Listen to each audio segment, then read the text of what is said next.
इसका Lewis dot structure बनाने को दिया था मैंने। कहाँ तक बना दिए थे? N2O5 तक बना दिया था ना, और P2O5 भी बना दिया था। इसके बाद क्या बचा? H2। कंपाउंड का नाम बताओ।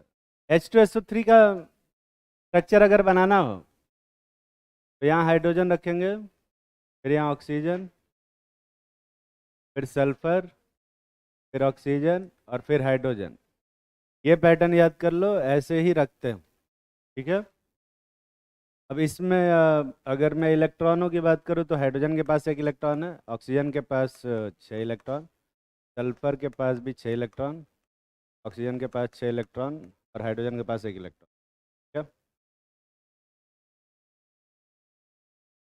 यहाँ पर हाइड्रोजन का ड्यूप्लेट पूरा होता है, इस तरह से ऑक्सीजन का ऑक्टेट पूरा होता है, इस तरह से सल्फर का ऑक्टेट पूरा होता है, फिर ये ऑक्सीजन का ऑक्टेट पूरा होता है और ये हाइड्रोजन का ड्यूप्लेट पूरा होता है। ठीक है। पर यहाँ पे अभी एक और ऑक्सीजन लगाना है ना भाई। ऑक्सीजन लगाने के लिए यहाँ पे क्या करना पड़ेगा, ये वाला जो बॉन्ड है उसको एज अ कोऑर्डिनेट बॉन्ड बनाना पड़ेगा। क्या? ये वाला बॉन्ड कौन सा बॉन्ड बनेगा? कोऑर्डिनेट। स्ट्रक्चर जो बनाओगे बनेगा HSH। इस तरफ क्या है, एक कोऑर्डिनेट बॉन्ड। यही बन रहा है, अभी यही बन रहा है ना। ये कितने लोग अपने मन से सही सही बना पाए थे?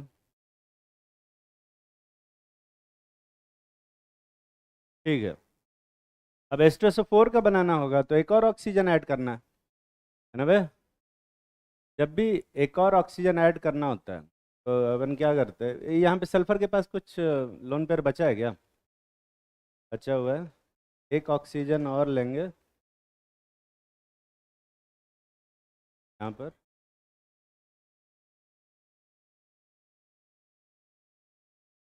और फिर से एक कोऑर्डिनेट बॉन्ड लगाएंगे।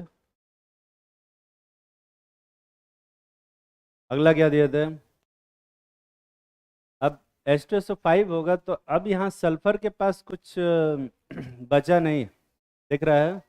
तो अब यहाँ हम सल्फर से ऑब्वियसली अब नहीं बना सकते, तो क्या करते हैं, जब भी कभी ऐसी सिचुएशन है, अब किसी लेस इलेक्ट्रोनेगेटिव एटम के पास लोन पेयर देने के लिए कुछ नहीं बचा है, ऐसे में ऑक्सीजन को ऐसे ही कहीं भी, ऐसे कहीं भी लगा सकते हो।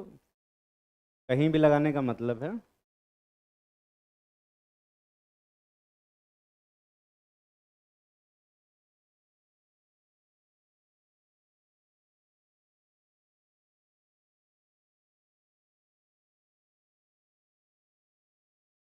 ऐसा।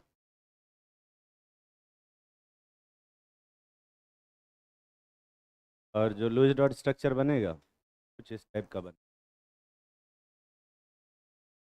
अब यहाँ पे अगर तुम ध्यान से देखोगे तो ऑक्सीजन ऑक्सीजन का एक सिंगल बॉन्ड है। इस टाइप के कंपाउंड्स को हम लोग क्या बोलते हैं? परऑक्सी लिंकेज बोलते हैं। ऐसे कंपाउंड जो है परऑक्साइड होते हैं। ये इस कंपाउंड का नाम क्या है? Sulphurous acid. इसका क्या नाम है? Sulphuric acid. और इसका क्या नाम होगा? पर सल्फ्यूरिक एसिड। पर सल्फ्यूरिक एसिड, पर का मतलब क्या है यहाँ पे? परऑक्सी लिंकेज। क्या? ये तीनों कितने लोग सही से बना पाए थे? कोई बात नहीं, दिखा रहे हैं, ऐसे ही बनाते हैं। अगला क्या था? HNO3। HNO3 ना। H3PO4 दिया है ना, H3PO4 पहले देख लेते हैं। फॉस्फोरस के आउटर मोस्ट शेल में कितने इलेक्ट्रॉन है? 5। ऑक्सीजन के आउटर मोस्ट शेल में,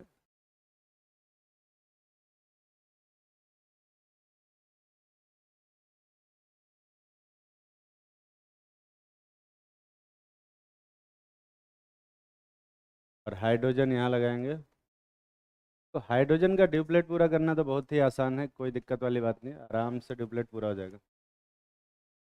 ये हाइड्रोजन का इधर ड्यूप्लेट पूरा हुआ, यहाँ इसका पूरा हुआ, यहाँ इसका पूरा। और ऑक्सीजन को पूरा करने के लिए यहाँ एक और इलेक्ट्रॉन शेयर करना पड़ेगा। इस गोले में, ऑक्सीजन वाले गोले में देखो 8 इलेक्ट्रॉन हो गए कि नहीं हो गए। और फास्फोरस के भी आउटर मोस्ट शेल में कितने इलेक्ट्रॉन हो गए? 8 हो गए। दिख रहा है? पर एक और ऑक्सीजन ऐड करना पड़ेगा ना। अब एक और ऑक्सीजन ऐड करने के लिए क्या लगता है तुम्हें, क्या करना चाहिए? ऊपर यहाँ ऑक्सीजन बनाएंगे और ये वाला इलेक्ट्रॉन तो ऐसे ही ले लेगा ये ऑक्सीजन, अपना कोई इलेक्ट्रॉन नहीं देगा, फास्फोरस के इलेक्ट्रॉन ले लेगा। ठीक है। ये ऊपर वाला बॉन्ड किस टाइप का बॉन्ड बना है? कोऑर्डिनेट बॉन्ड बना है। तो और थोड़ा छोटा कर, यहाँ ऊपर कोऑर्डिनेट बॉन्ड,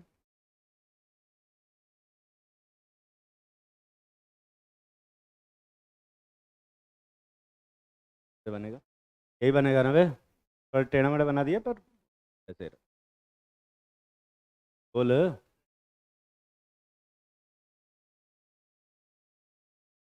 क्या?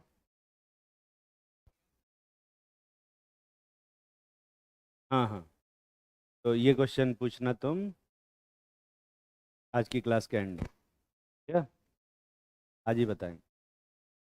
ये समझ में आया सबको? ये कितने लोग सही से बना पाए हो? ठीक। H3PO3 बनाना क्या है, बहुत ही आसान, क्योंकि अब तीन ही ऑक्सीजन जोड़ना है। तो क्या करोगे बे? बस इसी को कॉपी करके बना दो। जो स्ट्रक्चर बनेगा वो ये वाला स्ट्रक्चर दिखाई दे रहा है। अबे दिख रहा है ना? ये कितने लोग सही से बनाए हो H3PO3 का? देखो, H3PO3 का ये स्ट्रक्चर बनाने में कोई दिक्कत वाली बात नहीं है लॉजिकली, पर जब हम एक्सपेरिमेंटली देखते हैं H3PO3 सिर्फ दो हाइड्रोजन ही रिप्लेस करता है। मतलब जब H3PO3 को पानी में डिजॉल्व करते हैं तो कितने हाइड्रोजन यहाँ से निकलते हैं बे? तो H3PO4 को जब पानी में डालते हैं तो कितने हाइड्रोजन निकलते हैं? H3PO4 को पानी में डालते हैं तो कितने हाइड्रोजन निकलता है? तीन हाइड्रोजन निकलता है। ठीक है ना? अब तीन हाइड्रोजन, जो भी हाइड्रोजन ऑक्सीजन या हेलोजन से जुड़ा रहता है सिर्फ वही H+ के फॉर्म में निकल सकता है। ठीक। H3PO3 को जब पानी में डिजॉल्व करते हैं तो ये दो हाइड्रोजन और प्लस HPO3 2- का प्रोडक्शन का। अब इसमें से अगर सिर्फ दो H+ निकल रहा है एक्सपेरिमेंटली, तो इस स्ट्रक्चर के हिसाब से तो तीनों ही हाइड्रोजन इक्वलेंट है ना बे? कितने हाइड्रोजन ऑक्सीजन से जुड़े हुए हैं? तीन। कितने हाइड्रोजन निकल सकते हैं? तीन। और एक्चुअली में कितने निकल रहे हैं? क्या जो ऑब्जर्वेशन है वो इस स्ट्रक्चर से जस्टिफाई हो रहा है कि नहीं हो रहा है? नहीं हो रहा। क्या? इनऑर्गेनिक केमिस्ट्री थोड़ा सा ना उल्टा चलता है। क्या? इनऑर्गेनिक केमिस्ट्री में हम लॉजिक बेस्ड जो स्ट्रक्चर बनाएंगे, है ना, लॉजिक उसमें भी चलता है, पर पहले लॉजिक नहीं होता है, पहले ऑब्जर्वेशन होता है। ऑब्जर्वेशन पहले लेते हैं, लॉजिक बाद में लगाते हैं। ठीक है। तो जब H3PO3 को पानी में डिजॉल्व किया तो दो ही हाइड्रोजन निकल रहा था, तो अब कैसे कर पाएंगे भाई? है ना, ये स्ट्रक्चर तो सही नहीं होगा फिर। ये ऑब्जर्वेशन को जस्टिफाई नहीं कर रहा, सेटिस्फाई नहीं कर रहा। तो फिर क्या करेंगे? एक ऐसा स्ट्रक्चर बनाएंगे जिसमें दो ही हाइड्रोजन किससे जुड़ा हो? ऑक्सीजन से जुड़ा हो। इसका मतलब जो एक हाइड्रोजन जुड़ा हुआ है वो डायरेक्ट फास्फोरस से जुड़ा। ठीक। तो जो स्ट्रक्चर बनता है H3PO3 का वो कुछ इस टाइप का बनता है। अब अगर ऐसे जोड़ोगे तो अगला ऑक्सीजन को किससे जोड़ना पड़ेगा? कोऑर्डिनेट बॉन्ड के थ्रू जोड़ना पड़ेगा। तो एक्चुअल में जो स्ट्रक्चर आता है ना वो कुछ इस टाइप का होता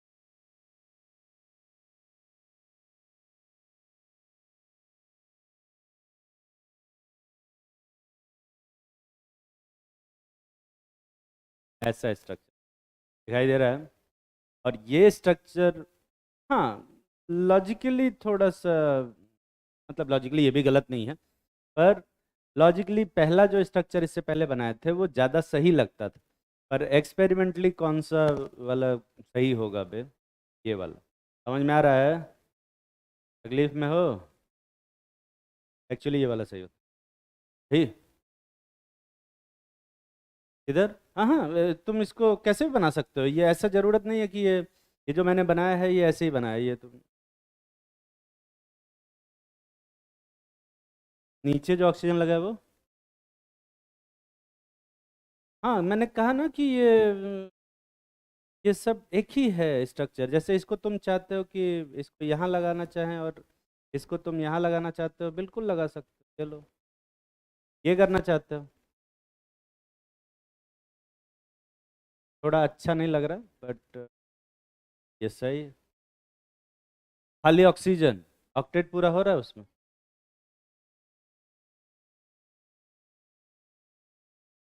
इधर खाली ऑक्सीजन, हाइड्रोजन उसके नीचे नहीं लगा। कहीं भी लगाओ कोई फर्क नहीं पड़ेगा उसमें। ओरिएंटेशन अभी नहीं सिखा रहे, ठीक है, वो अब सिखाएंगे ऑप्टिकल आइसोमेरिक। ये समझ में आया ना वे? ऐसा घटिया फोटो बनवा दिया। हाँ ये ठीक। अगला जो स्ट्रक्चर है H3PO2 का है। अब H3PO2 के बारे में तो तुम्हें पता होना चाहिए कि H3PO2 जब डिजॉल्व करते हैं पानी में, एक ही H+ देता है। और अगर एक ही H+ दे रहा है तो तुम क्या उसी हिसाब से क्लोज डॉट स्ट्रक्चर बना के मुझे दे सकते हो? जल्दी बनाओ H3PO2 का स्ट्रक्चर सभी लोग।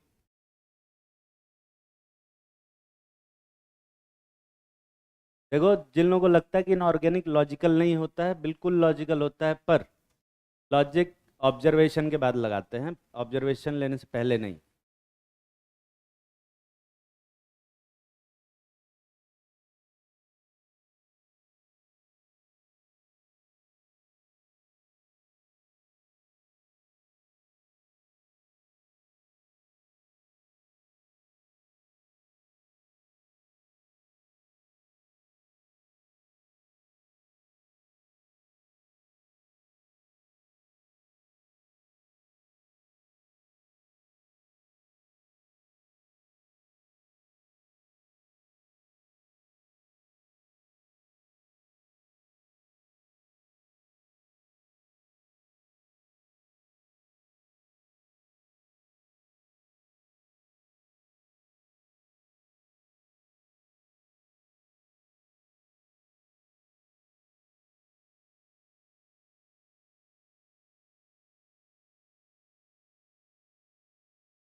बना लिया होगा वे, कितने लोग कुछ ना कुछ स्ट्रक्चर बना लिए। ठीक, चलो मैं दिखाता हूँ कैसा स्ट्रक्चर बनेगा। इसमें बनेगा कुछ इस टाइप से। सीधा लुईस डॉट स्ट्रक्चर में बना रहा हूँ। एक हाइड्रोजन को किससे जोड़ेंगे? फॉस्फोरस से, और बाकी एक हाइड्रोजन को ऑक्सीजन से। दिख रहा है ना? कितने लोग वो स्ट्रक्चर बनाए हो, ईमानदारी से हाथ उठाओ। बाकी क्या बनाए हो बे? हाँ यही सही है। अगला क्या कंपाउंड दिए थे? H2H2O7, ठीक है। H2H2O7 को हम लोग क्या भी बोलते हैं? पढ़ाने दो। ये कहाँ से आवाज आ रही है? ये तो यहाँ से तो कुछ नहीं कर रहा मैं।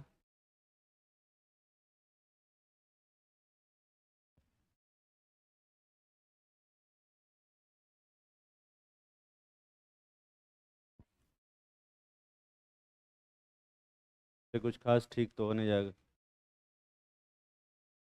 H2H2O7 को हम लोग क्या भी बोलते हैं, कोई बता सकता है? ओलियम नहीं बोलते, इसको बोलते हैं हम लोग पायरोसल्फ्यूरिक एसिड। क्या बोलते हैं? Pyrosulphuric acid. पायरोसल्फ्यूरिक एसिड और ओलियम में क्या डिफरेंस है, ये कोई भी बता सकता है पूरी क्लास में? हालांकि एक्सपेक्टेड तो नहीं है कि कोई बता पाएगा, पर मैंने बताया हुआ है। हाँ बता।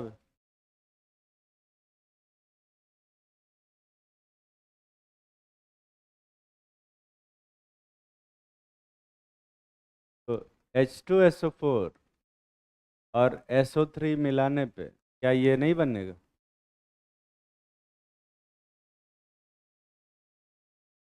और पायरोसल्फ्यूरिक एसिड क्या होता है?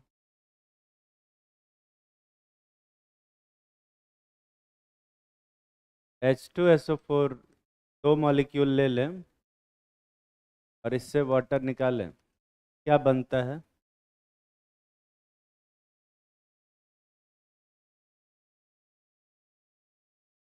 तो दोनों में डिफरेंस क्या? फॉर्मूला दोनों का एक ही है ना बे? फॉर्मूला दोनों का एक ही है। वोलियम और ये दोनों एक ही तो।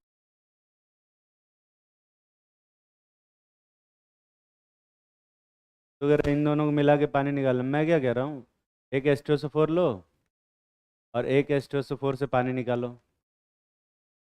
SO3 बनेगा। और फिर इसको इसके साथ रिएक्शन कराओ तो दोनों को मिला के पानी निकालो, या फिर पानी निकाल के दोनों को मिलाओ। स्ट्रक्चर तो यही आ रहा है।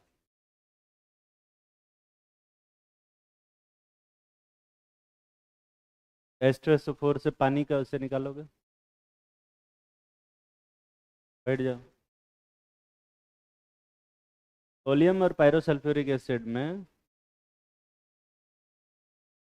उतना ही डिफरेंस है जितना।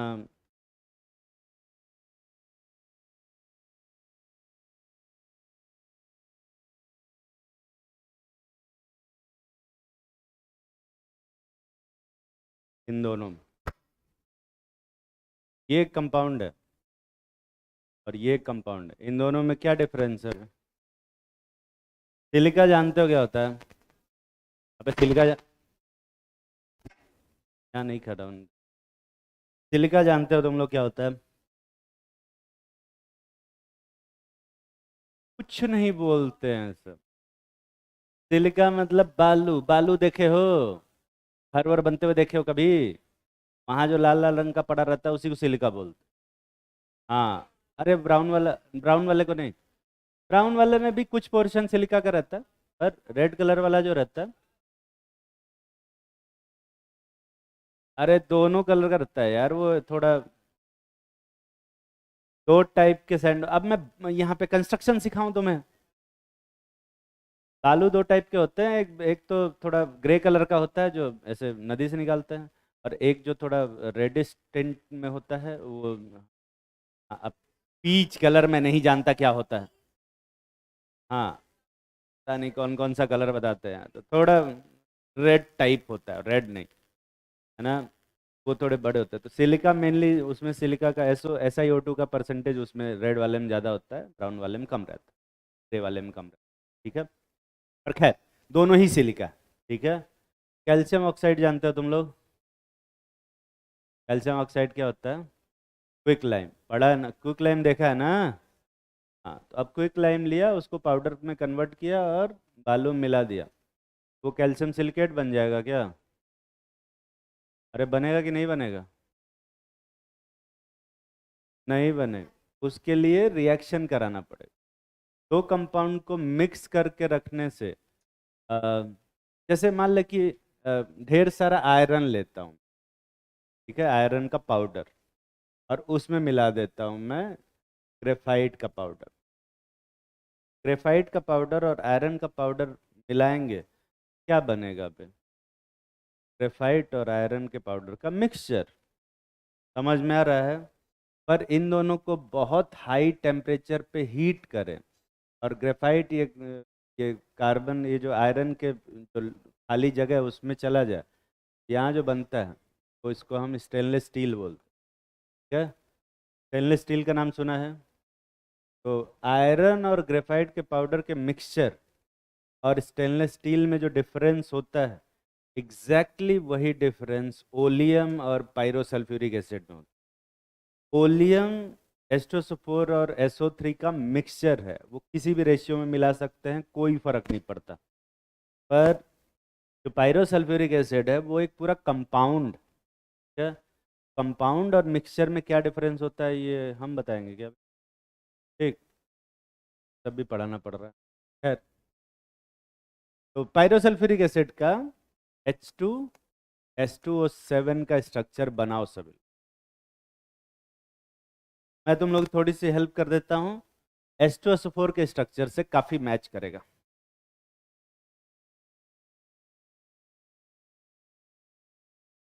मैं होमवर्क तो दे जो, ये बनाए हो कि नहीं बनाए हो तुम लोग? नहीं बनाए तो ठीक है, चलो मैं बना देता हूँ। H2SO4 का स्ट्रक्चर बनाए हो ना? अब मैं वो गोला वाला स्ट्रक्चर नहीं बना रहा। ये है हमारा H2SO4 का स्ट्रक्चर। यहाँ ऑक्सीजन होगा, इधर भी ऑक्सीजन होगा, और ऐसा ही एक और स्ट्रक्चर बनाओ इसका, ठीक है? और यहाँ से एक जगह से H हटाओ और एक जगह से OH हटाओ, क्या? और इनको मिला के क्या बनाओ? पानी। और इन दोनों को मिला के क्या बनाओ? पायरोसल्फ्यूरिक। इसको अपन क्या बोलते हैं हम? पायरोसल्फ्यूरिक। ठीक है,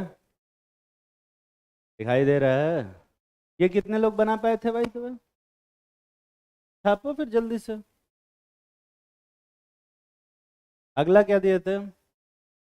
H2S2O8। अब एक और ऑक्सीजन लगाना है, पर सल्फर के पास यहाँ पे कहीं भी कुछ जगह नहीं है इलेक्ट्रॉन देने के लिए। क्या करोगे बे? तो बीच में एक परऑक्सी लिंकेज लगाना पड़ेगा, और कोई ऑप्शन नहीं।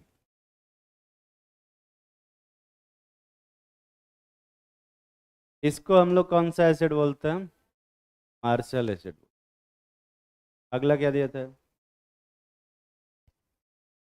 अगला HNO3 नहीं दिया था? HNO3 बना चुके हैं? अच्छा, तो HNO3 बनाते हैं। यहाँ पे हाइड्रोजन है, ऑक्सीजन, नाइट्रोजन, ऑक्सीजन, ऑक्सीजन। ये तो कम से कम ऐसा मोरलेस रख लो कि कैसे होगा। अब हाइड्रोजन हाइड्रोजन के बीच में सिंगल बॉन्ड, नाइट्रोजन ऑक्सीजन के बीच में सिंगल बॉन्ड, और नाइट्रोजन नाइट्रोजन के बीच में डबल बॉन्ड। अब ऐसे करने से ही जो स्ट्रक्चर है ऑफ सभी एलिमेंट का ऑक्टेट पूरा हो जाता है। पर यहाँ नाइट्रोजन के पास एक क्योंकि लोन पेयर बच रहा है, ये क्या करेगा? अपना लोन पेयर किसको दे देगा? ऑक्सीजन को। ये HNO3 का स्ट्रक्चर हो, ठीक है? और ऐसा ही स्ट्रक्चर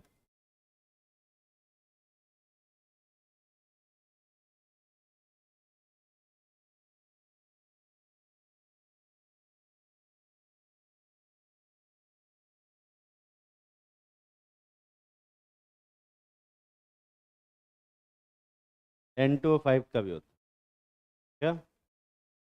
N2O5 में पानी मिलाने से क्या मिलता है अपने को? HNO3। और HNO3 के दो मॉलिक्यूल में से वाटर निकालेंगे तो क्या बनेगा? N2O5। जैसे H2SO7 में से पानी डिजॉल्व करोगे तो H2SO4 बने।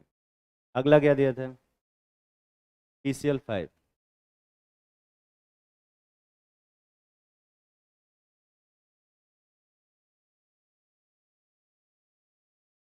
फॉस्फोरस के आउटर मोस्ट शेल में कितने इलेक्ट्रॉन है?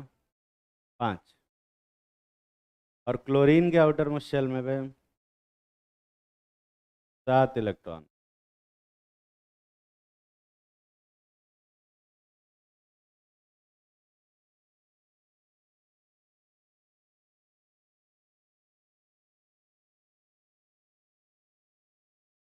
अब अगर मैं इन इसका ऑक्टेट पूरा करना चाहूँ तो एक इलेक्ट्रॉन इधर शेयर होगा, एक इलेक्ट्रॉन इधर से और एक इलेक्ट्रॉन इधर से, तो ऑक्टेट तो पूरा हो गया। और ऐसे में फॉस्फोरस का भी ऑक्टेट देखोगे, एक एक इलेक्ट्रॉन अगर इनका लेगा तो पूरा हो जाएगा। हालांकि ये गोले जैसा नहीं है, अमीबा जैसा लग रहा है, पर कंप्लीट हो जाएगा उसमें। 8 इलेक्ट्रॉन हो गया ना बे? पर ये दोनों जो क्लोरीन है, क्या इनका ऑक्टेट पूरा हुआ कि नहीं हुआ? ऐसे में क्या करेंगे बे? अब कोऑर्डिनेट बॉन्ड बनाने के लिए अगर ये दोनों इलेक्ट्रॉन अपना दे देता है, हाँ, तो भी ये कोऑर्डिनेट बॉन्ड कैसे बनेगा? इसमें तो 9 इलेक्ट्रॉन हो जा रहे हैं, है ना बे? एक ही इलेक्ट्रॉन देके बॉन्ड बनाएगा। तो ये स्ट्रक्चर लेके साइंटिस्ट लोग गए इसके पास पे, तो इस साहब के पास, ये PCl3 का तो बन जा रहा है, PCl5 का जरा बनाइए, हमसे नहीं बन रहा ऑक्टेट पूरा करके, नहीं बनेगा क्या?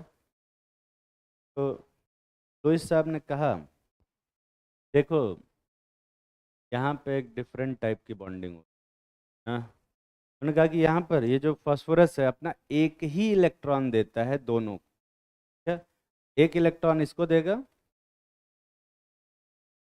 और ये एक बॉन्ड बनेगा, और ये वाला बॉन्ड भी कितने इलेक्ट्रॉन से बना है? एक। और क्योंकि ये जो बॉन्ड बन रहा है वो एक एटम की शेयरिंग से बन रहा है, इसको हम कौन सा बॉन्ड बोलेंगे? Coordinate bond. और फास्फोरस यहाँ 3 क्लोरीन के साथ तो नॉर्मल कोवेलेंट बॉन्ड बना है, पर इन दोनों क्लोरीन के साथ क्या बना है? कोऑर्डिनेट बॉन्ड बना है। पर क्योंकि यहाँ कोऑर्डिनेट बॉन्ड में तो 2 इलेक्ट्रॉन शेयर होता है ना बे, यहाँ कितना शेयर हो रहा है? एक। तो इसको इन्होंने कहा कि ये हाफ कोऑर्डिनेट। कैसा बॉन्ड होगा बे?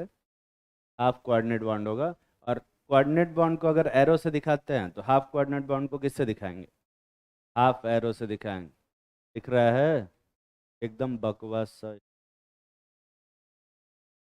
पर अब लुईस साहब ने जो कहा वो करना पड़ेगा। क्या ये कितने लोग बनाए हो? हाथ उठाओ, लिखो लिमिटेशन ऑफ ऑक्टेट रूल। अब ऑक्टेट रूल जो है वो लुईस साहब ने दिया तो था ये सोच के कि सभी एटम के आउटर मोस्ट शेल में 8 इलेक्ट्रॉन हो जाएंगे तो स्टेबल हो जाएगा। पर ऐसे बहुत सारे कंपाउंड मिले जिसमें कि 8 इलेक्ट्रॉन हो ही नहीं पा रहे थे कुछ भी करके। तो लुईस साहब उसको कैसे एक्सप्लेन किए हम वो सीखे। ठीक है? और इस क्लास में तुम्हें गाली देने का बहुत मन करेगा, मुझे मत देना। ये सब जो बकवास कर रहा हूँ मैं नहीं कर रहा हूँ, लुईस साहब ने जो किया वो मैं बता रहा हूँ। क्या क्या तरह की आपको दे देते, आप पहुंचा दीजिएगा, हम कहाँ पहुंचाएंगे फिर?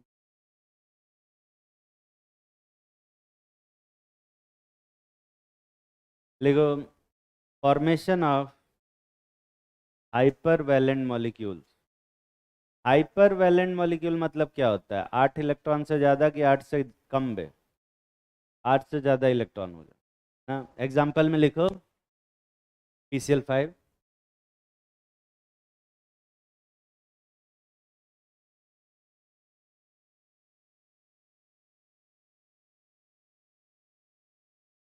ClF3, SF4, SF6, SOF4,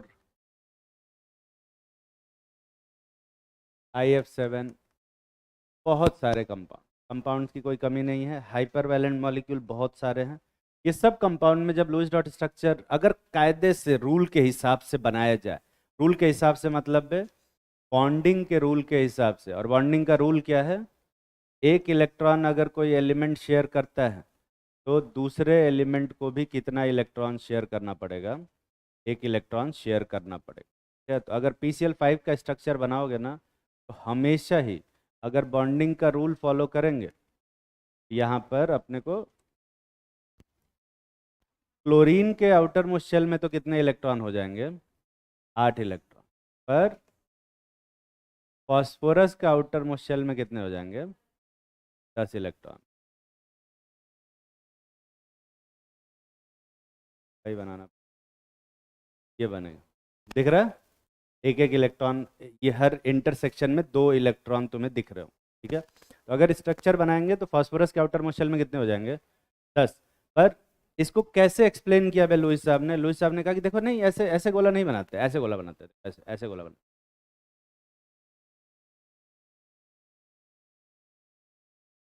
तो इस गोले में कितने इलेक्ट्रॉन है? पर इस इंटरसेक्शन में कितने इलेक्ट्रॉन है बे? एक। मतलब ये जो बॉन्ड बना है ये कैसा बॉन्ड है? Half coordinate bond. ठीक है? जैसे ClF3 है, क्लोरीन के आउटर मोस्ट शेल में कितने इलेक्ट्रॉन है? 7। यार बार बार ये नहीं बना रहा मैं।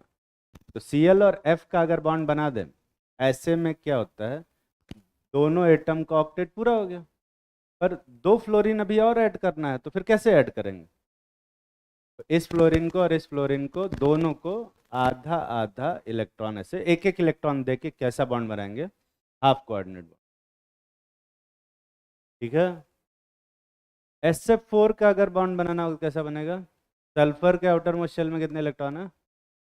6। इसमें से एक दो चले गए फ्लोरीन के साथ बॉन्ड बनाने, तो ऑक्टेट क्या हो गया? कंप्लीट। लेकिन 2 फ्लोरीन और ऐड करना है, तो यहाँ पे क्या करोगे? हाफ कोऑर्डिनेट बॉन्ड के थ्रू जोड़। क्या हाफ कोऑर्डिनेट बॉन्ड के थ्रू जोड़।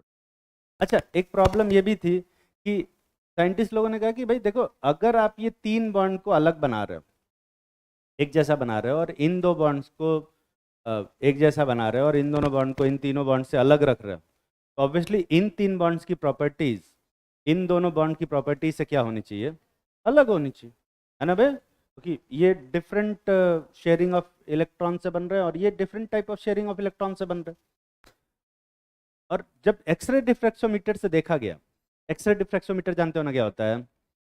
वो न्यूक्लियस के बीच का डिस्टेंस पता करता है, न्यूक्लियस की पोजीशन पता करता है। उससे पता चला कि तीन बॉन्ड की लेंथ आपस में सिमिलर थी, दो बॉन्ड की लेंथ आपस में सिमिलर थी, पर इन तीन बॉन्ड की लेंथ इन दो बॉन्ड से क्या थे, वे अलग थे।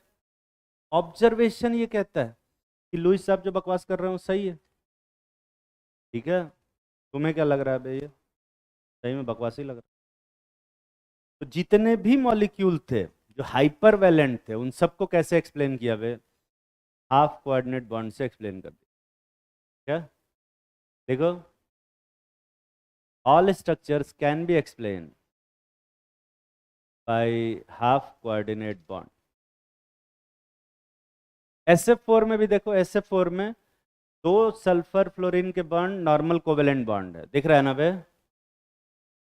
सब देखते भी नहीं है, अबे एक बार देख तो लो। SF4 में सल्फर और फ्लोरीन के बीच में कितने टाइप के बॉन्ड है? दो टाइप के। तो दो सल्फर और फ्लोरीन के बीच में कोवेलेंट बॉन्ड है, दिख रहा है ना? और दो सल्फर फ्लोरीन के बीच में हाफ कोऑर्डिनेट बॉन्ड है, मतलब इन दोनों बॉन्ड की लेंथ, इन दोनों बॉन्ड की लेंथ। आवाज को क्या हो गया अचानक से?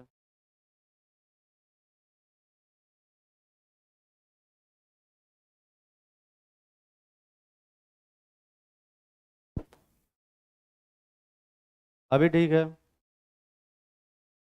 अब ठीक होना चाहिए। तो ये तो फ्लोरीन का जो बॉन्ड है, इसका लेंथ जब एक्सरे डिफ्रैक्सोमीटर चेक किया गया तो इन दोनों से क्या आ रहा था, अलग आ रहा था, ठीक है?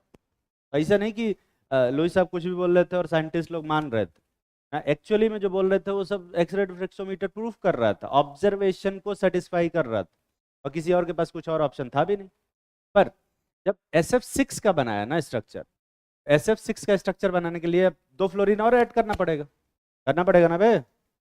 दो फ्लोरीन और कैसे ऐड करोगे ये बताओ? तो और हाफ कोऑर्डिनेट बॉन्ड। और इस स्ट्रक्चर के हिसाब से ये जो चार बॉन्ड्स हैं, ये चार बॉन्ड, इन दोनों बॉन्ड से क्या होने चाहिए, डिफरेंट होने चाहिए। और एक्सरे डिफ्रैक्सोमीटर से देखा गया तो ये सारे बॉन्ड क्या आ रहे थे, इक्वल आ रहे थे। सारे बॉन्ड क्या आ रहे थे, इक्वल। मतलब लुईस साहब कह रहे हैं वो पूरी तरह सही है कि नहीं है? नहीं, ऑब्जर्वेशन बता रहा हूँ क्यों आ रहे हैं, वो अभी उसका डिस्कशन नहीं है। जो ऑब्जर्वेशन है, जो थियरी डेवलप हो रही है, वो बता रहा है, ठीक है? यही आ रहा था। अब ये क्यों आ रहा था आगे पता चल जाएगा, तुम्हें चिंता मत करो। अगला लिखो। तो साइंटिस्ट लोगों ने बड़ा गुस्सा है कि यार ये पता नहीं कौन कौन सी बॉन्डिंग इंट्रोड्यूस किए जा रहे हैं हर रोज, है ना? इनसे पूछ के जाओ कि ये मॉलिक्यूल ले जा रहे हैं तो इसमें इस टाइप की बॉन्डिंग हो रही है, ये मॉलिक्यूल ले जाके कहो तो कहो इसमें इस टाइप की बॉन्डिंग हो रही है। मैंने कहा ठीक है, रुक जाओ अभी बताते हैं। उन्होंने कहा कि ये कुछ कंपाउंड है, जरा इनका स्ट्रक्चर बताइए।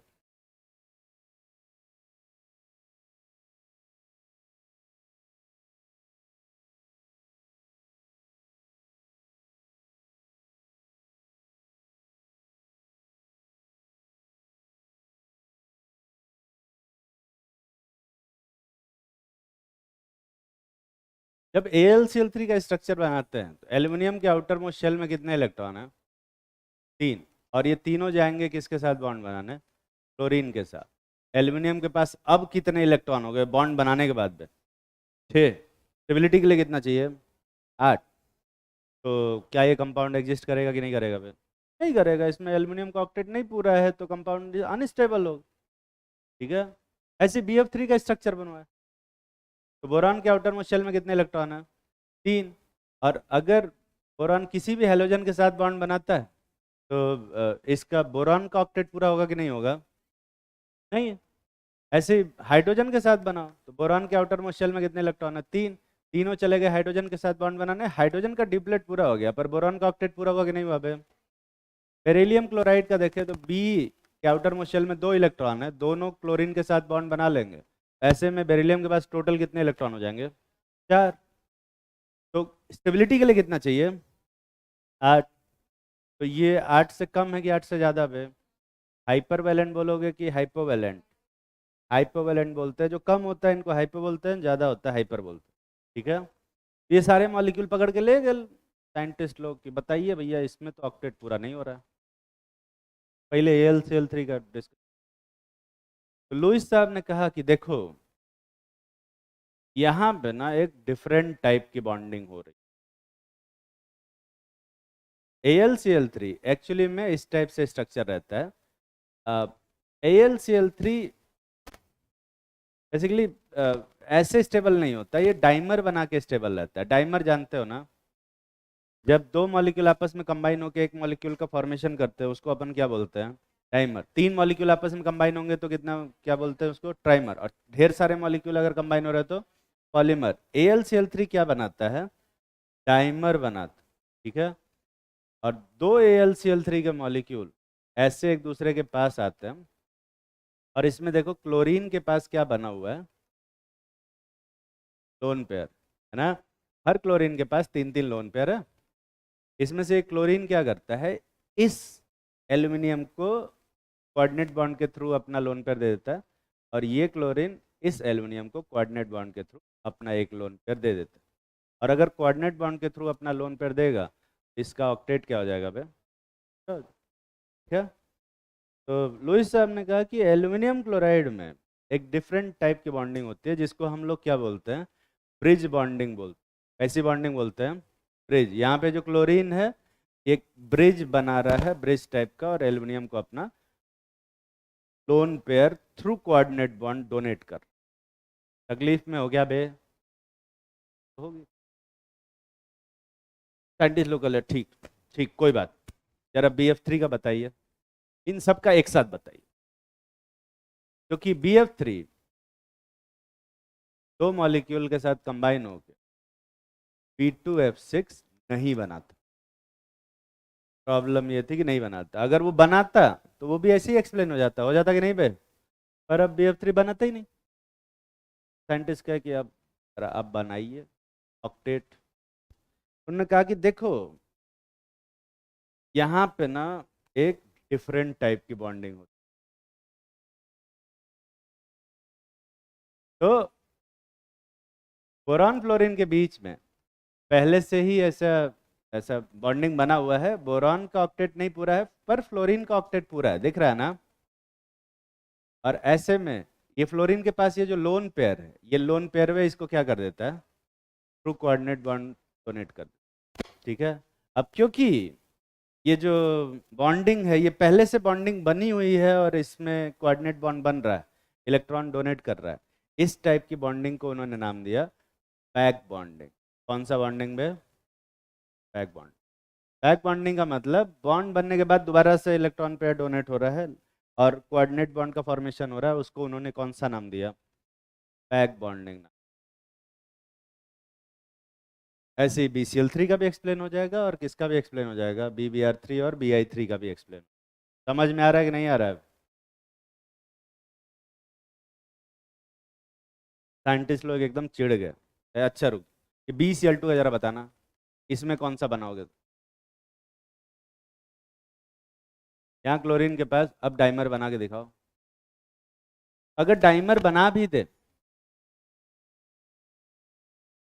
और ये वाला इसको लोन पेयर दे दे और ये वाला इसको लोन पेयर दे दे, तो भी बेरिलियम के पास कितने इलेक्ट्रॉन हुए बे? अरे कितने इलेक्ट्रॉन हुए? 6 ही तो हुए।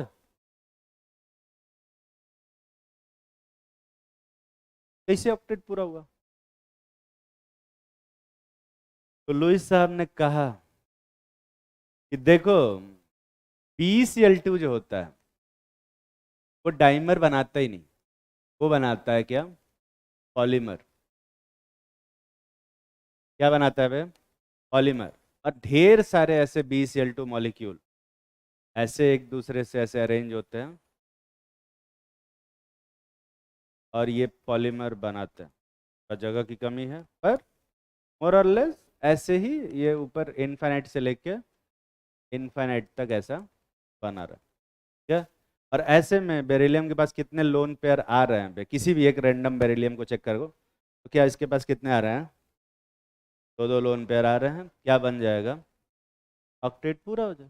देख रहे हैं? चालू आदमी थे नहीं, साइंटिस्ट लोग बोले ठीक, ठीक, बहुत अच्छी बात है, बहुत अच्छी बात है। आप ऐसा करो, बी बेरिल बोरॉन हाइड्राइड का बताओ, BH3 का, BH3 का, है ना। BH3 के साथ प्रॉब्लम थी कि ये B2H6 बनाता है, ठीक है। अब बहुत बढ़िया, ये तो ये लो BH ऐसे बनाओ, ऐसे ही जैसे एल्युमिनियम क्लोराइड याद है ना तुम लोगों, और BH ऐसे ही था, और हाइड्रोजन अपना लोन पेयर क्या करेगा, इसको दे देगा, ठीक है।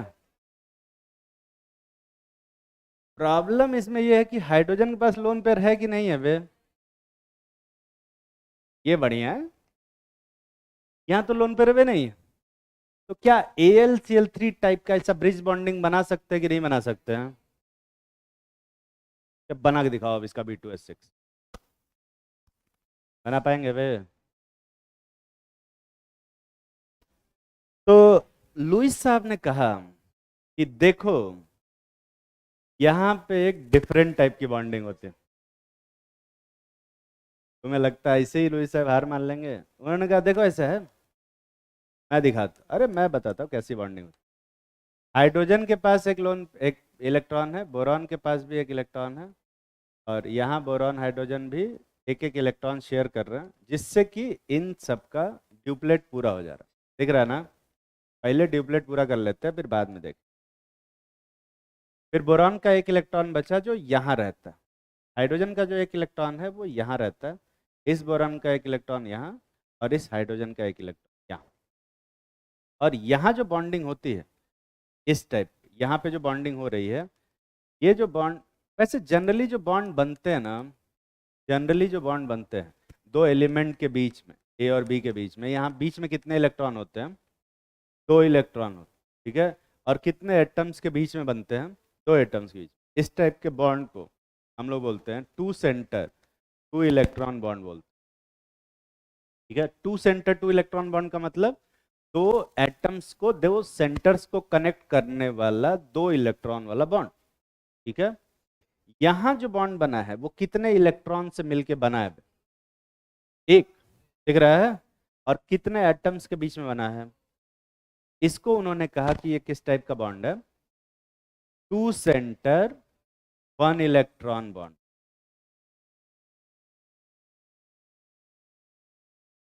इसको 2C1E बॉन्ड से रिप्रेजेंट किया, ठीक है। समझ में आ रहा है?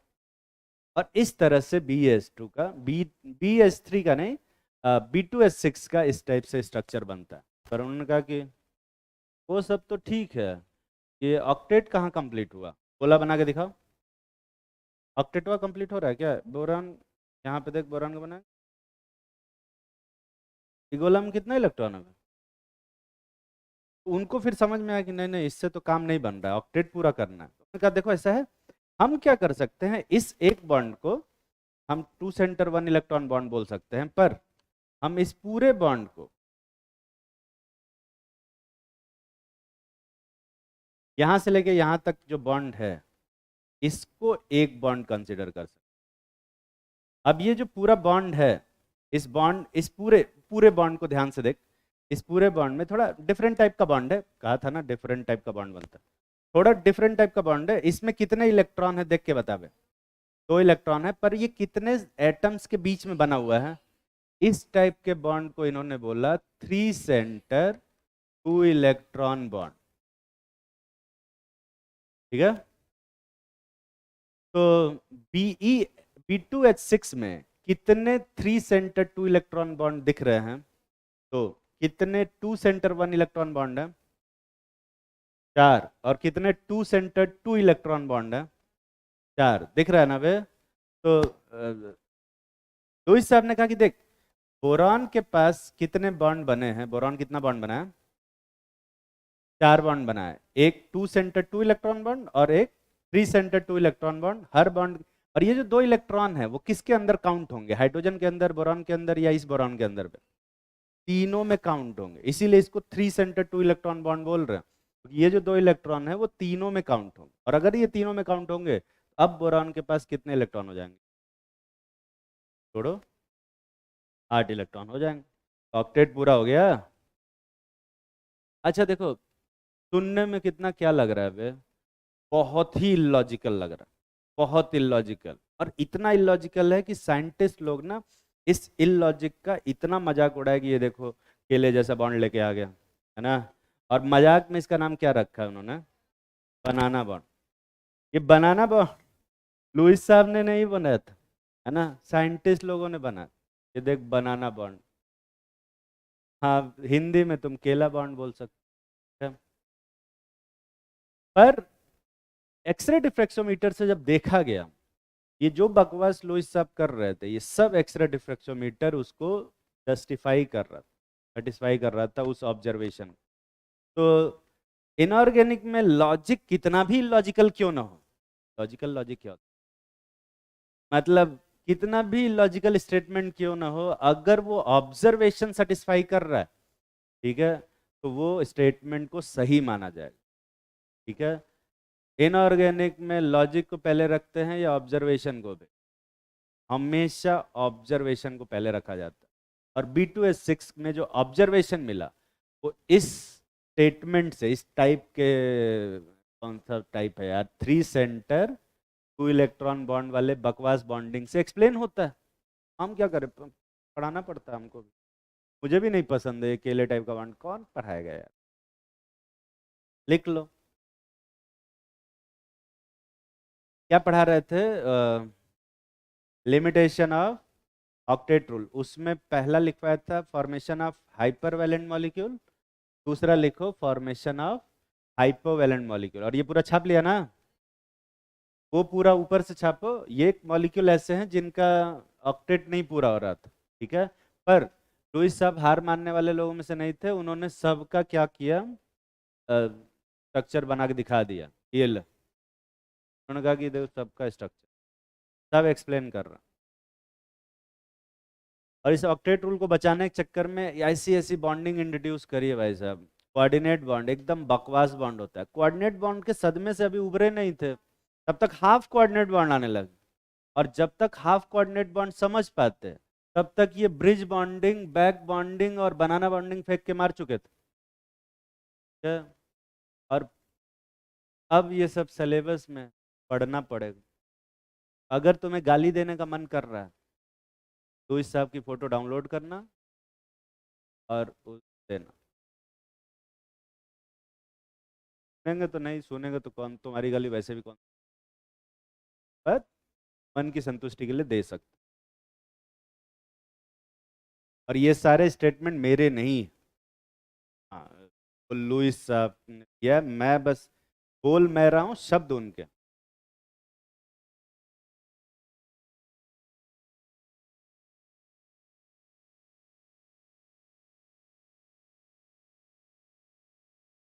तो एल्यूमिनियम क्लोराइड को कैसे एक्सप्लेन किया बे? ब्रिज बॉन्डिंग से। बाकी BX3 को कैसे एक्सप्लेन किया, BF3, BCl3, BBr3, और BI3 को कैसे एक्सप्लेन किया? बैक बॉन्डिंग से। BH3 को कैसे एक्सप्लेन किया?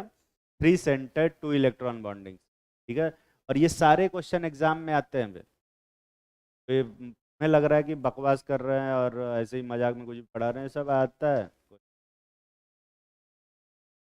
मैं भले ही कुछ भी मजाक में पढ़ा दो, पर तुम लोग मजाक में मत समझना।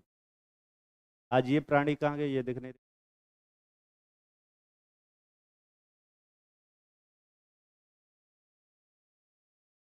इधर भी, यहाँ बैठते हो, हाँ। करवा चौथ बना रहा। स्कूल में से कोई करवा चौथ का व्रत तो नहीं रखा है? हाँ, मोस्ट ऑफ टाइम लोग,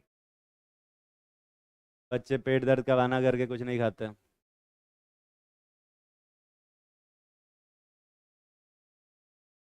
ये वाला कर लिया। अरे छापे कि नहीं छापे पे वो सब? जल्दी छापो। मैं क्यों रहूँगा, हमारे यहाँ मनता ही नहीं है, मेरी वाइफ भी नहीं रहती, फिर भी जिंदा हूँ मैं इतने सालों से। जब 28, जब 30 साल बिना करवा चौथ के रह लिया, आगे भी 30 साल रह लेंगे।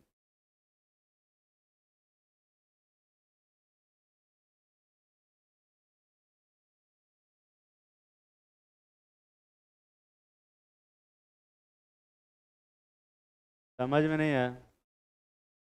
तुमको मेरी उम्र जाननी है ऐसे कुछ गुटखा खा रहा है क्या बे?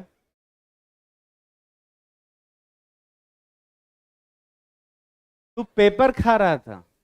बड़े नशेड़ी टाइप के लोग, पेपर सोल्यूशन सब यही सब।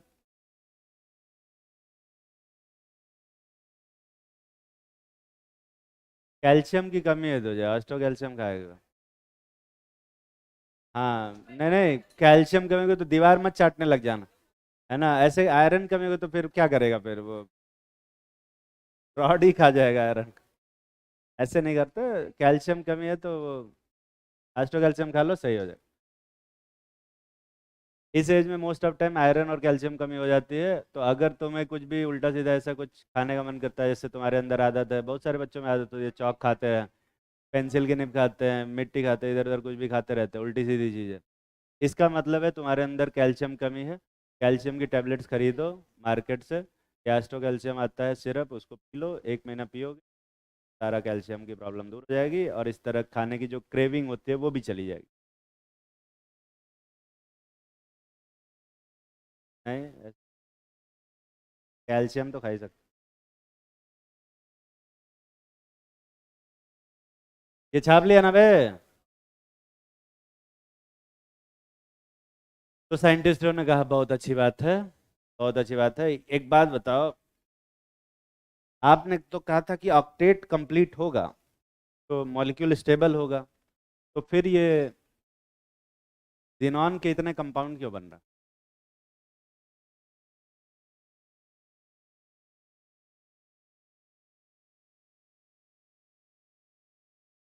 जिनॉन के आउटर मोस्ट शेल में कितने इलेक्ट्रॉन है? 8 है।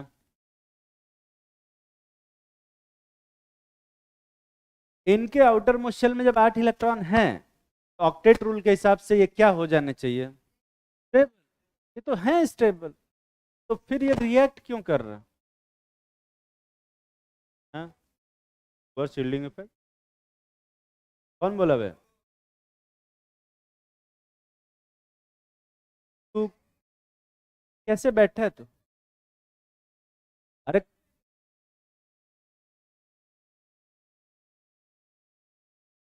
अगर तेरे बेंच पे कोई नहीं आएगा तो तू लेट जाएगा, हैं? और अगर क्लास में कोई नहीं आएगा तो तू कपड़े निकाल के घूमेगा?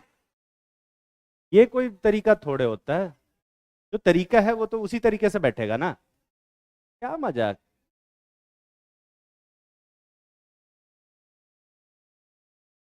जिनॉन के आउटर मोस्ट शेल में कितने इलेक्ट्रॉन है? लिखो तीसरा, formation of, formation of noble gas compound. और एग्जाम्पल में लिखना ये सब, ये सारे कंपाउंड नोबल गैस के हैं, जिनॉन के और क्रिप्टॉन के। वैसे जिनॉन और क्रिप्टॉन में आउटर मोस्ट शेल में 8 इलेक्ट्रॉन होते हैं, फिर भी ये सारे एलिमेंट कंपाउंड बनाते हैं। तो अब इस चीज़ के सारे मॉलिक्यूल उठा के ले गए साइंटिस्ट की, भैया बताइए यहाँ ये कैसे बन रहा है। मैंने कहा देखो, वैसे तो जिनॉन मतलब आउटर मोस्ट शेल में 8 इलेक्ट्रॉन हैं, और क्योंकि 8 इलेक्ट्रॉन होने के बाद लोग क्या हो जाते हैं, स्टेबल हो जाते हैं, पर भलाई करना नहीं छोड़ते हैं। तो ये सभी लोग क्लोरीन को हाफ कोऑर्डिनेट बॉन्ड के थ्रू क्या करते हैं, इलेक्ट्रॉन डोनेट करते हैं, और अगर ऑक्सीजन होगा तो उसको कोऑर्डिनेट बॉन्ड के थ्रू ऑक्सीजन इलेक्ट्रॉन डोनेट करते हैं। क्योंकि जिनॉन थोड़ा बड़ा एटम है, इसके जो इलेक्ट्रॉन्स हैं वो न्यूक्लियस से थोड़ा दूर रहते हैं, तो वो इजीली डोनेट कर पाता है। पर जिनॉन जिनॉन से कभी ऐसा रिएक्ट नहीं करता है, या किसी और एलिमेंट से रिएक्ट नहीं करेगा, बस वो अपना इलेक्ट्रॉन डोनेट करेगा किसको भी, दूसरे एलिमेंट्स को डोनेट करेगा थ्रू कौन से बॉन्ड, कोऑर्डिनेट बॉन्ड या हाफ कोऑर्डिनेट बॉन्ड। ठीक है, ऐसे ही एक्सप्लेन कर दिया जैसे जैसे बकवास था। मैंने कहा देखो यार लॉजिक से तो इनको हराना मुश्किल ही है, मैथमेटिकली हराते, मैथमेटिकली तो पॉसिबल। तो ऑक्टेट जो होता है 8, 8 एक इवन नंबर। उन्होंने कहा कि अगर हम कुछ ऑड मॉलिक्यूल ले आए, ऑड इलेक्ट्रॉन वाले मॉलिक्यूल ले, NO2, NO, KO2, Cl2O, नहीं ClO2, और भी बहुत सारे ऐसे बहुत सारे कंपाउंड जिसमें ऑड नंबर ऑफ इलेक्ट्रॉन्स है। ऑड नंबर ऑफ इलेक्ट्रॉन्स का मतलब जानते हो ना? अरे ऑड इवन जानते हो कि नहीं जानते हो? हाँ, वो दिल्ली वाला केजरीवाल वाला ऑड इवन नहीं, मतलब वो भी है काइंड ऑफ, पर ऑड वो होता है जो 2 से डिवाइड नहीं होता, और इवन होता है जो 2 से डिवाइड हो जाता है। यही ना बे, ये सब मालूम है ना सबको? हाँ हाँ। नाइट्रोजन के आउटर मोस्ट शेल में कितने इलेक्ट्रॉन हैं? 5, और ऑक्सीजन के आउटर मोस्ट शेल में 6, तो टोटल कितने इलेक्ट्रॉन हुए यहाँ पे? 17। दिख रहा है? 17 क्या है? एक ऑड नंबर है, और ऑड नंबर को चाहे कैसे भी डिस्ट्रीब्यूट कर दो, सब में 8-8 इलेक्ट्रॉन डिस्ट्रीब्यूट नहीं किया जा सकता। 8 क्या है बे? Even number. तो अगर दो इवन नंबर्स को ऐड करते हैं तो हमेशा कैसा नंबर आता है? इवन ही आता है, वो ऑड कभी आ ही नहीं सकता। तो मैथमेटिकली ऑड नंबर वाले जितने भी मॉलिक्यूल है, इसमें कितने हैं? 7 + 6 कितना हुआ बे? 11। इसमें 1 + 6 × 2 कितना हुआ? 13 इलेक्ट्रॉन। इसमें कितना है? 7 + 19, यही आ रहा है। तो ये यहाँ पे कितना था? 11 ना? यहाँ पर सब में ऑड नंबर ऑफ इलेक्ट्रॉन, और ऑड नंबर ऑफ इलेक्ट्रॉन होंगे तो लुईस डॉट स्ट्रक्चर बना के 8 इलेक्ट्रॉन सब में दे ही नहीं सकते। ये सारे मॉलिक्यूल पकड़ के ले गए साइंटिस्ट लोग, या इसका आइए। तो लुईस साहब ने कहा कि देखो ये जो NO2 है वो स्टेबल नहीं होता, ये क्या बनाता है? टाइमर बनाता है। क्या बनाता है बे? N2O4। और N2O4 में कितने इलेक्ट्रॉन हो जाएंगे? इवन नंबर ऑफ इलेक्ट्रॉन हो जाएंगे। और ऐसी सिचुएशन में ये ऑक्सीजन के साथ बॉन्ड बनाएगा, ये नाइट्रोजन के साथ बॉन्ड बनाएगा, ये फिर से ये दो ऑक्सीजन के साथ बॉन्ड बनाएंगे, ऑक्टेट पूरा हो गया, और ये अपना electron through coordinate bond donate कर देता है। तो NO2 का तो स्ट्रक्चर नहीं बना सकते, पर N2O4 का अगर स्ट्रक्चर बनाएंगे उसमें सभी एलिमेंट का क्या पूरा हो जाएगा? ऑक्टेट पूरा हो जाएगा। पर इन सभी कंपाउंड्स का लुईस डॉट स्ट्रक्चर लुईस साहब भी नहीं बना पाए, भी नहीं बना पाओगे। ठीक है, कोई नहीं बना पाएगा क्योंकि ये ऑड नंबर ऑफ इलेक्ट्रॉन्स है। और NO जो है वो कभी भी डाइमर नहीं बनाता, K2O, Cl2O ये सब डाइमर नहीं बनाते। ये सारे मॉलिक्यूल एग्जिस्ट करते हैं, तो अब अगर एग्जिस्ट कर रहे हैं और ऑक्टेट नहीं पूरा है, तो ऑक्टेट रूल क्या हो गया बे? यहाँ पे गलत हो गया। क्या ऑक्टेट रूल दिया तो था लुईस साहब ने ये सोच के कि हाँ इससे सभी कंपाउंड्स की स्टेबिलिटी एक्सप्लेन हो जाएगी, पर बाद में अब सब ऐसे ऐसे कंपाउंड मिलने लगे जिसमें ऑक्टेट पूरा करना ही मुश्किल हो जा रहा था। उस चक्कर में 4-4 बॉन्डिंग इंट्रोड्यूस कर दिए ये, है ना? तो अब कोई और टाइप की बॉन्डिंग इनसे इंट्रोड्यूस हो नहीं पाई। क्या? तो फाइनली इन्होंने कहा कि ठीक ठीक है, मैं मान लेता हूँ कि ऑक्टेट रूल क्या है, गलत है। पर देखो फाइनल कंक्लूजन,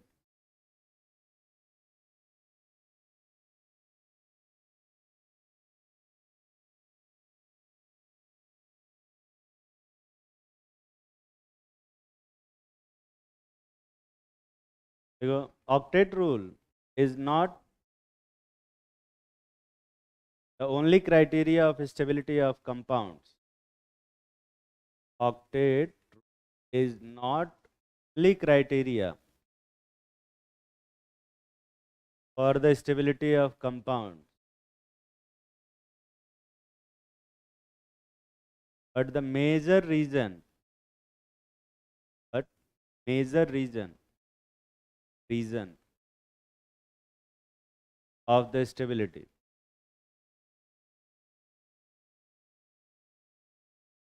लुईस साहब ने कहा कि देखो ऐसा है, ऑक्टेट रूल से, खाली ऑक्टेट रूल से स्टेबिलिटी नहीं आती है, स्टेबिलिटी और भी बहुत सारे फैक्टर से आ सकती है, पर ऑक्टेट से जो स्टेबिलिटी आएगी वो क्या आएगी बे? सबसे ज्यादा आएगी। ठीक है, मेजर कंट्रीब्यूशन किसका रहेगा? ऑक्टेट का ही। तो अगर किसी कंपाउंड में ऑक्टेट पूरा है, वो कंपाउंड क्या होगा? बहुत स्टेबल होगा।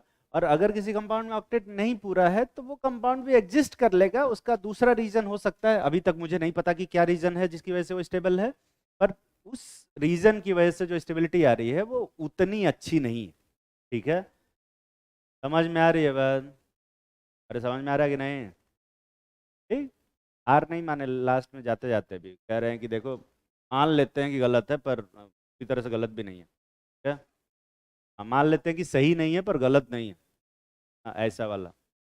तो आज के बाद से जब भी लुईस डॉट स्ट्रक्चर बनाएंगे तो अब ऑक्टेट रूल का ख्याल रखोगे कि नहीं रखोगे? नहीं रखोगे, बिल्कुल भी नहीं रखोगे। कि ऑक्टेट रूल एक्चुअली में क्या है बे? गलत। क्या? अब एलिमेंट में, किसी एलिमेंट में 6 इलेक्ट्रॉन आ जाए तो की चिंता करोगे? आठ आठ इलेक्ट्रॉन करने की चिंता करोगे कि नहीं करोगे? नहीं बे। अगर किसी एलिमेंट में 10 आ गए तो क्या करोगे? चिंता नहीं करोगे। 12 आ गए तो भी चिंता नहीं करो। ठीक है, पर हाँ, अगर कोई फर्स्ट पीरियड का एलिमेंट है, फर्स्ट पीरियड का एलिमेंट मतलब हाइड्रोजन है, तो उसके आउटर मोस्ट शेल में मैक्सिमम कितने इलेक्ट्रॉन रख सकते हैं? 2। तो 2 से ज़्यादा नहीं रख सकते। क्या ये नहीं कि हाइड्रोजन में भी 4 भर रहे हैं या 8 भर रहे हैं, ऐसा नहीं कर सकते। अगर कोई सेकेंड पीरियड का एलिमेंट है, lithium, beryllium, boron, carbon, nitrogen, oxygen, fluorine, neon, तो इन सब में अगर मैं बात करता हूं तो मैक्सिमम कितने इलेक्ट्रॉन आ सकते हैं? 8, क्योंकि ये सेकेंड पीरियड के एलिमेंट है और सेकेंड वाले ऑर्बिट में मैक्सिमम कितने इलेक्ट्रॉन रख सकते हैं हम लोग? 8 ही रख सकते हैं। तो 8 से ज्यादा नहीं कर सकते। 8 से कम रख सकते हैं क्या बे? 6 रख सकते हो, 4 रख सकते हो, 5 रख सकते हो, रख सकते हो, जितने चाहे उतने रख सकते हो, 8 से ज्यादा नहीं रख सकते। ऐसे ही थर्ड पीरियड में जब आते हैं, थर्ड पीरियड में जब एलिमेंट्स आते हैं जैसे सोडियम, मैग्नीशियम, सिलिकॉन, बाद क्या आता है, एल्यूमिनियम आता है, सिलिकॉन आता है, फास्फोरस, सल्फर और क्लोरीन वगैरह, इन सब में मैक्सिमम थर्ड वाले ऑर्बिट में कितने इलेक्ट्रॉन रख सकते हैं? 18। 18 रख सकते हैं, पता है ना बे? और अगर 18 रख सकते हैं तो 18 अगर इलेक्ट्रॉन हो जाते हैं तो चिंता करोगे क्या? नहीं, 18 पे भी चिंता नहीं करोगे, 17 पे भी चिंता नहीं करोगे, और 8 पे भी चिंता नहीं करोगे, 6 पे भी चिंता नहीं करोगे। मैक्सिमम कितने रख सकते हैं? 18। 18 से कम रख सकते हैं? बिल्कुल रख सकते हैं, उसमें कोई दिक्कत नहीं।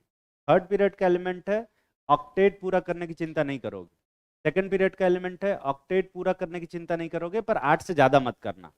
थर्ड पीरियड का एलिमेंट है, ऑक्टेट पूरा करने की चिंता मत करना, और 18 एलिमेंट भी करने की कोशिश मत करना, जितने हो जाए 18 से ज़्यादा नहीं होने चाहिए। समझ में आ रही है बात?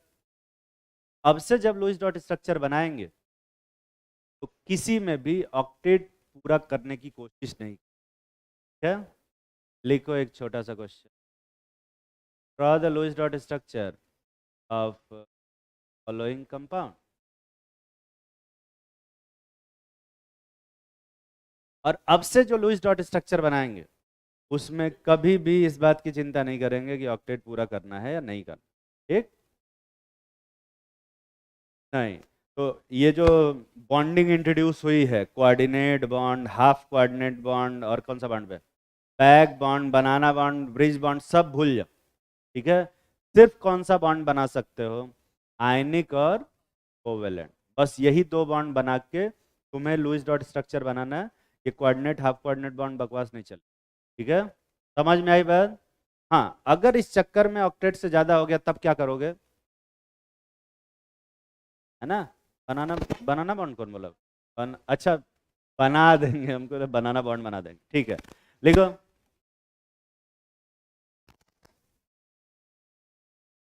परेशान कर रहे हैं।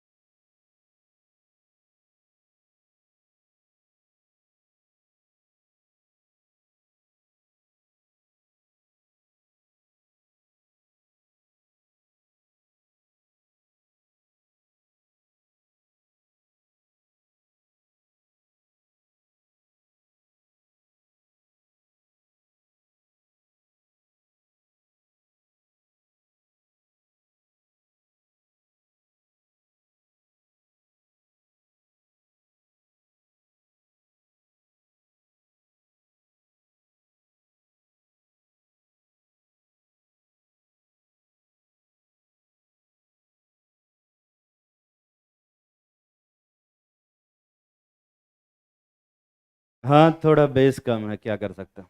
अभी बेस मैं अलग से आर्टिफिशियली बेस ऐड करता हूँ अपनी आवाज़ में।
क्वेश्चन छापना नहीं है बे, स्ट्रक्चर बनाना फिर छापना।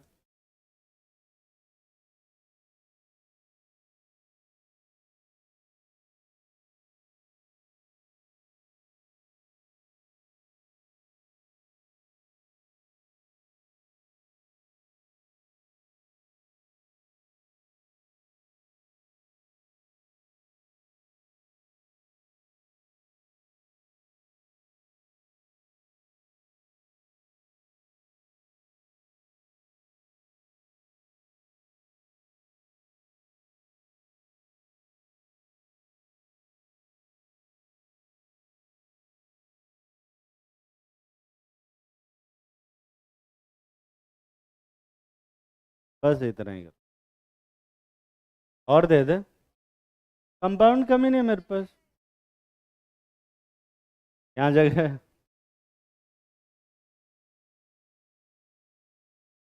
अरे हाँ यार, ये सही बोला, मैं नहीं बना रहा। मैं तुम्हारी थोड़ी सी हेल्प कर देता हूँ, एक बना देता हूँ CO2 का। अरे नहीं, मैं वो तो मैं बताऊंगा ना बे। H3PO3 का बना है, वो नहीं बना रहा। ये देखो बेल्ट है, सारे बनाओ सारे, बनाओ। सारे बोला साले बोल रहा था। अच्छा अच्छा। अच्छा वो गुटखा नहीं खा रहा था, तो सारे बनाओ सारे बोलता तो पता नहीं।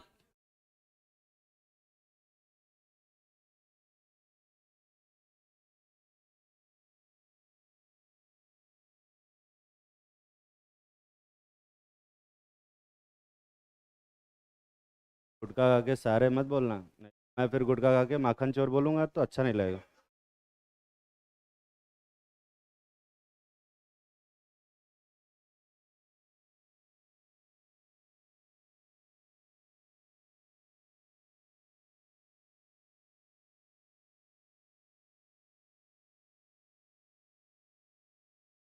क्या रिकॉर्ड हो गया? माखन चोर में क्या दिक्कत?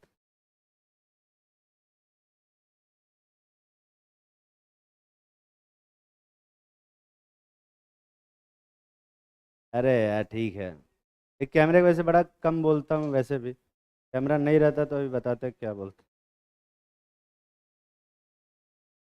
फोटो बनाओ फोटो।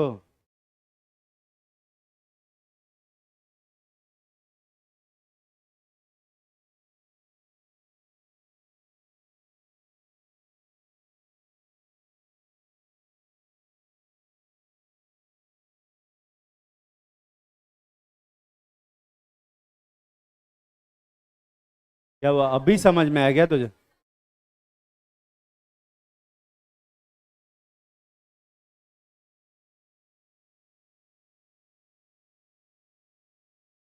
तुम्हारे दोस्त ऐसे हैं, उनसे बस ऐसे ही बोलोगे, सीधा बोलो तुम तो।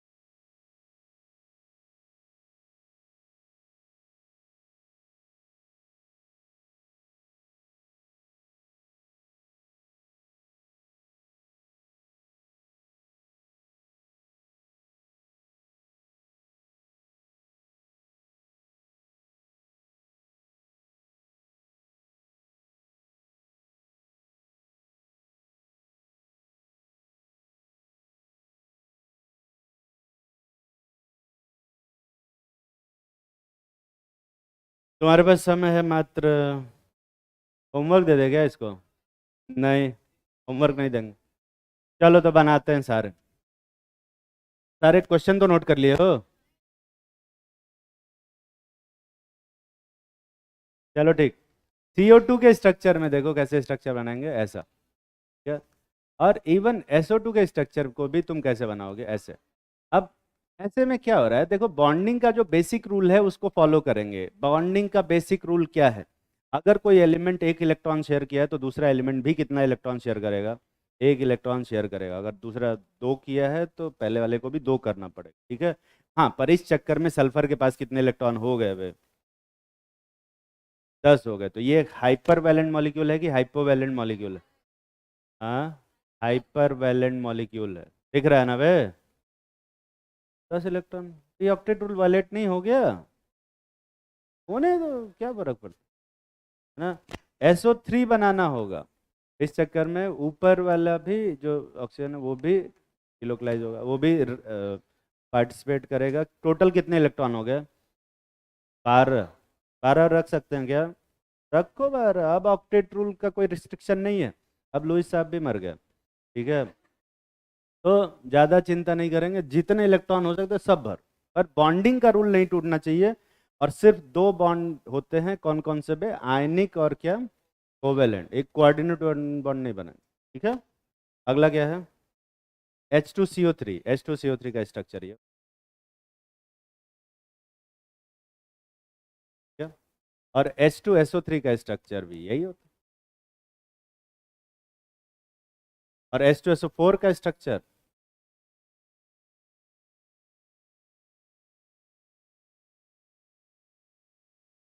एक और ऑक्सीजन लगा, दिख रहा है? हाँ, इसमें फिर से सल्फर के पास बहुत ज़्यादा इलेक्ट्रॉन हो गया। 12। कितने बॉन्ड बनाए बे? 6 बॉन्ड बनाए। हर बॉन्ड में 2 इलेक्ट्रॉन है। 12 12 हो जाए, ठीक है। अगला क्या था? H3PO4। इधर ये बना दो, H3PO4 का स्ट्रक्चर बनेगा ये।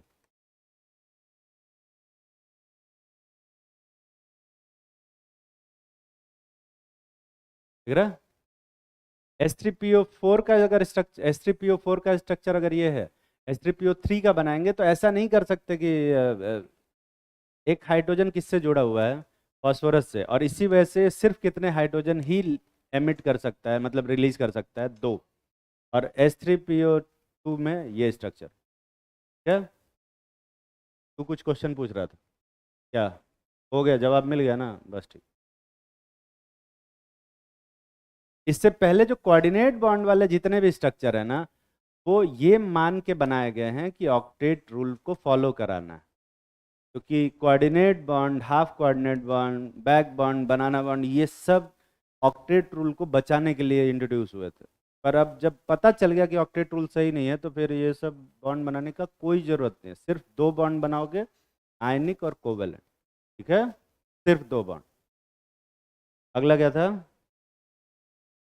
HNO3। HNO3 का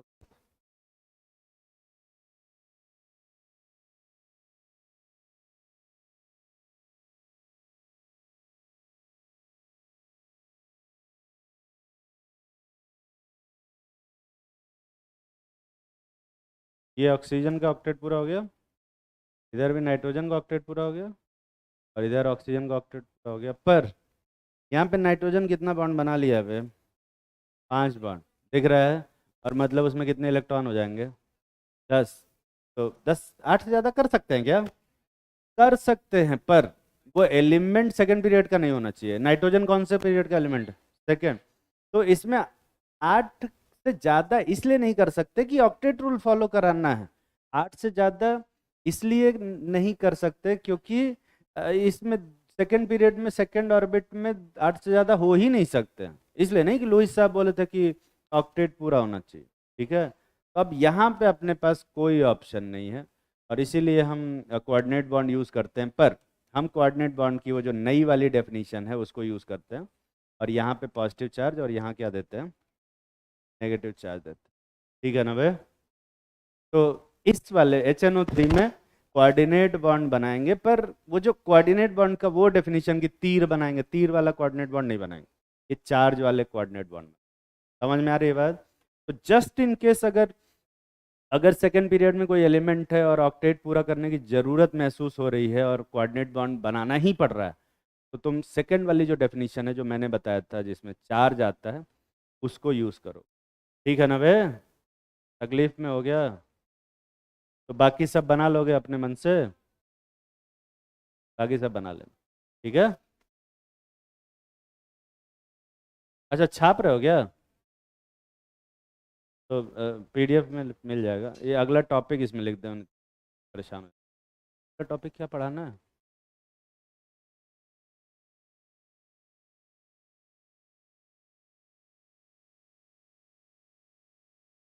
ठीक है, इसको छाप लो, सारा क्वेश्चन छाप लेना, अगली क्लास में करके ले आना।